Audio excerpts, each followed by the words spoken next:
In this life, I've come to realize that you can be in either of three seasons.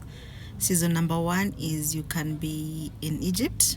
Season number two, you can be in the wilderness. And season number three, you can be in the promised land. Yeah. And I kind of feel like it's cyclic. Yeah. Sometimes when you come out of the wilderness, it doesn't mean that you'll not go back to a wilderness, because life presents itself with so many challenges, and the most important thing is to realize where you're at so that you can act accordingly to where you're at. Yeah. Let me start with Egypt. If you're in Egypt, you probably have something to do. Let's talk about career. You have a job, but probably you're very dissatisfied with your career. Yeah, you're being harassed, you don't feel like you're progressing, and you feel dissatisfied. Yeah. I think that's Egypt. And when you're in Egypt, your constant prayer is, God, I want something better. Give me something better. Lead me to something better. That shows that you're in Egypt. Yeah. And at times, it doesn't mean that when you're from Egypt, you automatically go to the wilderness. God can move you straight from, I think, this is my opinion, from Egypt to the promised land. That is, you can pray and ask God, God, give me a better job, and God is going to give you a better job. Yeah. And then you thrive, or probably an idea, a business idea. But sometimes you can find yourself in the wilderness. Yeah. And this is one of the hardest places you can be at, because in the wilderness you feel lost, you feel confused, your emotions are high, because you're unsure of tomorrow. You're just living day by day. You're constantly worried, you're constantly afraid, you don't know what the future holds. That is when you're in the wilderness. And most of the times when you find yourself in the wilderness, you find that God provides for you. Yeah, I've come to realize that if you're in the wilderness, God will provide for you. He can provide manna, He'll provide water from the rock. Like, you find that you may not have things going on in your life, but God has provided for you, everything that you need. And one thing, when you're in the wilderness, you find that the things you used to do previously are no longer working. Like, for instance, if you used to do a certain business, and it used to thrive, you find that it's no longer thriving. That shows that you're in a wilderness, really.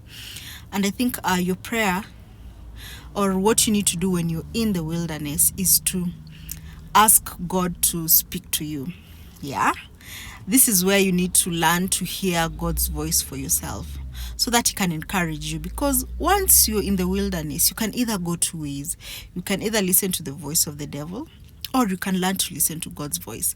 And one thing I've learned is that when you're in the wilderness, God, when He speaks to you, sometimes He doesn't get you out of the situation that you're in. You find that, yes, you're in that situation, but God comforts you, so that it's no longer, weighing you down as much as you'd think it. And actually, once you're out of the wilderness and you look back, you'll just see that it was God who was holding you. So when you're in the wilderness, learn to hear God's voice for yourself. Let Him encourage you. Let Him comfort you, because most of the times when you're in the wilderness, people leave you.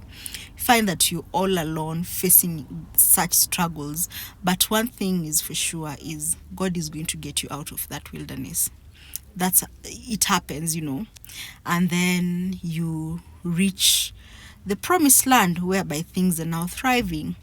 And there are things like, before you reach the promised land, one thing I've come to learn is, probably I need to talk about this in length, yeah, is God gives you a vision. Like, when you're towards the end of your wilderness, He gives you a vision. Like the spies, when they were sent to spy on the promised land, the land was beautiful, the fruits were amazing, and that vision that God has given you can scare you. And if it scares you, you'll either need to choose to walk in faith, or you can choose to walk in fear. And once you walk in fear, you can sabotage you going to Canaan, going to the promised land. Yeah. And if you choose to walk in faith, knowing that, yeah, it might look difficult for you, but God's got you. He is going to hold you. You don't need to know the whole thing. You just walk with Him step by step, and He's going to lead you into the promised land. Yeah. So I think maybe the bottom line is, learn the seasons you're in, so that you can know how to act appropriately. Yeah, if you're in Egypt, you know that you're so uncomfortable and you need to move, so you're praying for movement. And if you're in the wilderness, the prayer is, number one, learn to hear God's voice. Let him encourage you, let him teach you.